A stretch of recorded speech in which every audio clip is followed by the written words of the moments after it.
There is an escalation of previous united efforts of the Globe and Mail, Sam Cooper, and anti-China diaspora factions to force David Johnston out as special rapporteur on foreign interference in retaliation for rejecting the idea of a public inquiry to investigate foreign interference, instead then focusing on open public hearings.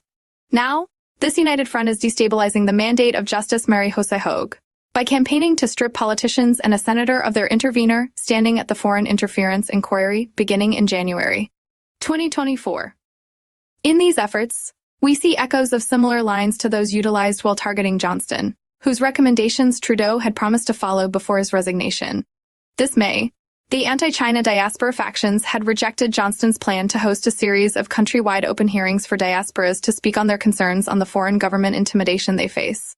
Now these same factions, allied with MSM figures, are seeking to strip politicians and a senator of their intervener standing, purportedly to avoid intimidation of witnesses, but in reality aim to prevent themselves, as witnesses in the inquiry, from facing critical questions from politicians and a senator whose reputations have been dragged through the mud. MP Han Dong, ex-Liberal MPP Michael Chan, and Senator Yuan-Pao Wu have faced a new wave of vitriol since Justice Hogue confirmed that Dong, Chan, and Wu had been granted intervener standing at the upcoming foreign interference inquiry. While Dong and Chan face just the same old claims of causing concern for anti-China diaspora group factions, Wu has also faced extremely serious rhetoric and accusations a level beyond this. Canadian reporter Sam Cooper is the main man leading this charge. Cooper's reporting mainly consists of what CSIS and other North American intelligence community members allege. Intelligence reports he obtains, or the voices of anti-China political figures, favorable to CSIS narratives. Cooper is getting sued by NP Han Dong for defamation and slander around his shoddy reporting on NP Han Dong. An exit from Global News soon followed, though Cooper's exit wasn't publicly connected to the lawsuit. In the vein of Cooper's reliance on the word and reports of this intelligence community, consider Canada's Deputy Minister of Affairs, David Morrison's statement that intelligence is not truth. There is a major difference between intelligence agencies making allegations and reports, which may be referenced in intelligence briefings by other agencies or via leaks, and prosecution of supposed Chinese interference in Canada, which would require evidence strong enough to hold up in court, something which has yet to be presented. Cooper has also called for an anti-racketeering law, a RICO law, in Canada to crack down on pro-Palestine protests. Claimed these protests are supported by foreign actors and says, someone needs to be accountable for their education of university students who support Palestinian liberation. Cooper versus Senator Wu. Cooper first called for Chinese-Canadian organizations against McCarthyism to be prevented from suing Canada's Attorney General in regular courts, under the guise that their resistance is CCP lawfare. They should only be allowed to sue in special national security courts. Then Cooper indirectly compares Senator Wu to a person he says is a transnational gangster, Paul King-Jin, in that when Jin got standing at the Cullen Commission it chilled witnesses. An eerily similar point to the anti-China diaspora factions, who suddenly said they had concern and felt uncomfortable because of Dong, Chan, and Wu. Cooper finished his poll question by asking if the upcoming FI Commission should be concerned of PRC lawfare, and then said Senator Wu is my top concern on CCP lawfare, and CSIS has filed. In response to Cooper's statement that Wu is Cooper's top concern on CCP lawfare, Senator Wu said, I don't know what CCP lawfare means, but it seems he is calling me a foreign agent. That is a baseless and outlandish claim to make of a Canadian senator. If he is not prepared to defend this claim, he should retract it. On Cooper's indirect comparison of him to Paul King-Jin, Senator Wu said this is another outlandish claim that Mr. Cooper should immediately retract if he is unable to defend it. Cooper would follow up to say he has an audio tape of Sen Wu promising to support listed United Front groups in BC. The story based on this audio tape was released today by Cooper. The big revelation of this story is that Senator Wu told the Canada Committee Society, an organization that's part of China's United Front Work Department, that he'd fight against the loyalty tests and fight against pressure on Chinese Canadians to hold mainstream Canadian views on Hong Kong, Tibet, etc., and against attacks on individuals who are members of an organization that's part of China's United Front Work Department. This is supposed to be damning enough to influence people to want Senator Wu to lose his standing intervener status at the upcoming inquiry, to back up his rhetoric against the United Front Work Department and supposed malice towards Canada, and Senator Wu's words promising to oppose smears against those who are members of an organization in China's United Front Work Department as supposedly being egregious. Cooper cites a July 2023 Canadian immigration ruling by Immigration and Refugee Board member Iris Kohler. The problem for Cooper is that the ruling cites exactly zero evidence showing United Front Work Department spying or malice towards Canada. While other references to supposed United Front Work Department characteristics activities come via the claims of an unnamed Australian think tank, or articles which are referenced as exhibits the public can't immediately access when checking references. There are two deep points of supposed China interference in Canada. One is on point 7% of the aforementioned ruling, where it said in 2010, CSIS pointed out that there were provincial cabinet ministers and other elected officials in Canada who had fallen under Beijing's general influence. 36. But this reference almost certainly points to the 2010 claim of former CSIS director Richard Fadden, who admitted he regretted his claims against politicians. As William Dare wrote for TCF.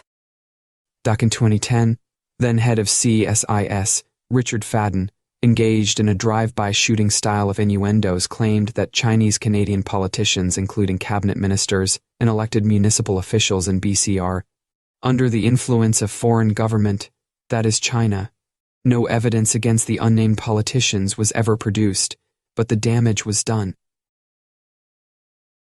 The other possible reference being made is to when that same year, CSIS officials warned then-Premier of Ontario Dalton McGuinty that Ontario Liberal politician Michael Chan was being influenced by the Chinese government. The 2010 allegations would resurface in 2015 via a Globe and Mail report discussing said allegations. However, CSIS's claims were dismissed by Dalton McGuinty as baseless, a sentiment shared by his successor, Kathleen Wynne.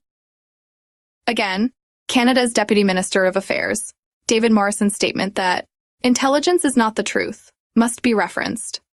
Another deep point, which Cooper cites this time, is that Kohler stated, a United Front Work Department teaching manual notes approvingly the success of overseas Chinese candidates in elections in Toronto in 2003 and 2006, and encourages United Front Work Department operatives to work with these politicians.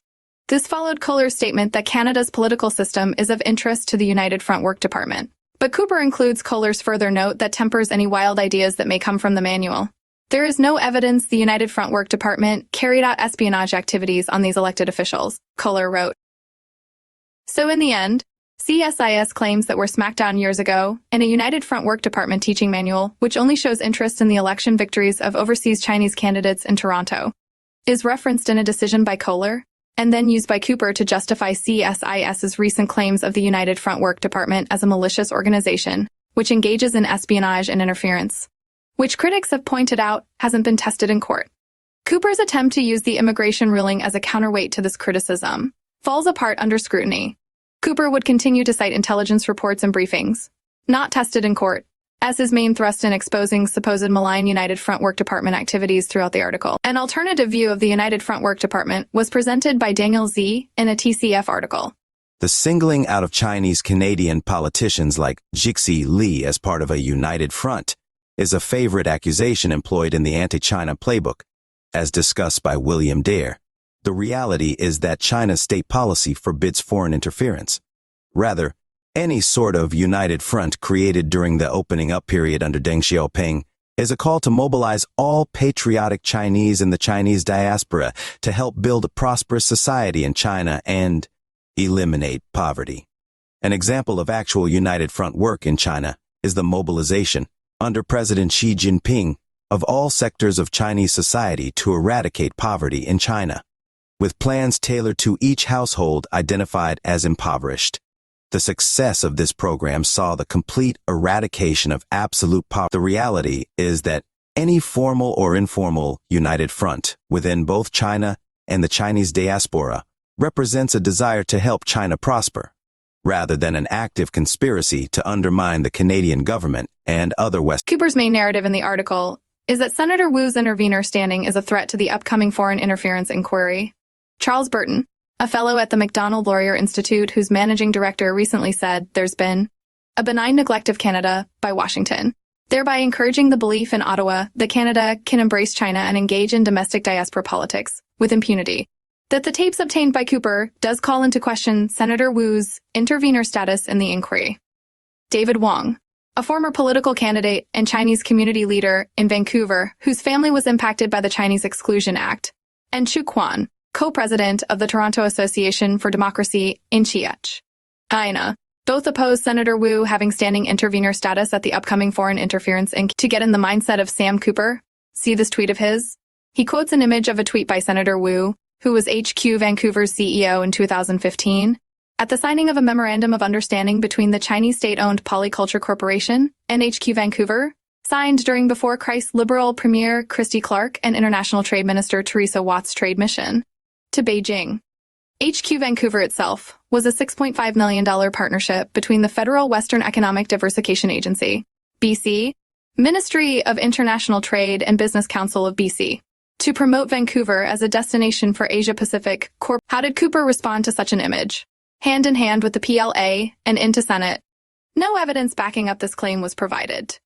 Meanwhile, CSIS's claims based just on intelligence, not tested in court, are considered gold by Cooper, yet blunt U.S. funding of groups that advocate for major shifts in Canadian foreign policy. And a Canadian think tanker begging for the U.S. to impose its foreign policy demands on Canada are of no concern to Cooper. Cooper's mindset and reporting concerns are something to ponder certainly. University senior fellow targets Senator Wu. Another person targeting the three political figures granted intervener standing is Margaret McCoy-Johnston, a senior fellow at the Institute for Science, Society and Policy and Graduate School of Public and AMP, International Affairs of the University of Ottawa. McCoy-Johnston said, Chinese diaspora who have been victims of China's interference and intimidation are angry and upset that those accused of interference will be able to cross-examine them when those people should themselves be in the witness box. These individuals she was referring to include Senator Wu, MP Han Dong, and former Ontario Liberal NPT Michael Chan. Senator Wu said in response, I have not been accused of foreign interference by any credible source. If Ms. McCoy-Johnston wishes to tar me in this way, she should provide evidence or retract her defamatory statements. McCoy-Johnston, it should be noted, has also called for crackdowns on pro-Palestine protests in Canada, having reposted a call from Joseph Varner, an educator at America's Military Academy and former advisor to Canada's Ministry of Defense, calling for students standing in solidarity with Palestinian resistance to be Ex-Liberal NPT Michael Chan and MP Han Dong did not respond to the Canada Files questions. Looking forward to the inquiry, Senator Wu says the attacks on him, Chan and Dong getting intervener standing in the upcoming foreign interference inquiry are an extension of the undermining of David Johnston to target Justice Hogue. The very people calling most loudly for an independent inquiry into foreign interference are those who will only accept a report that conforms to their biases, and which precludes hearing alternative views. They undermine the Right Honorable David Johnston, and it would seem have now begun a campaign to undermine Justice Hogue. A quote by the aforementioned Chu Kwan, included in Cooper's latest article, gives credence to Wu's claim. Judge Hogue has no experience in the murky world of foreign interference. Kwan added, I am aghast at the logic of her decision on standing, as well an intervener status to Wu, who she claims is a leader of the Chinese community across Canada. To get crucial context about how CSI's campaigning and leaks drove the initial creation of a special rapporteur on foreign interference, David Johnston, before Johnston was pressured into resigning in retaliation for not calling for a full inquiry into foreign interference, which led to the eventual announcement of said inquiry this fall. Read this article, Government by CSIS, June 1, 2023.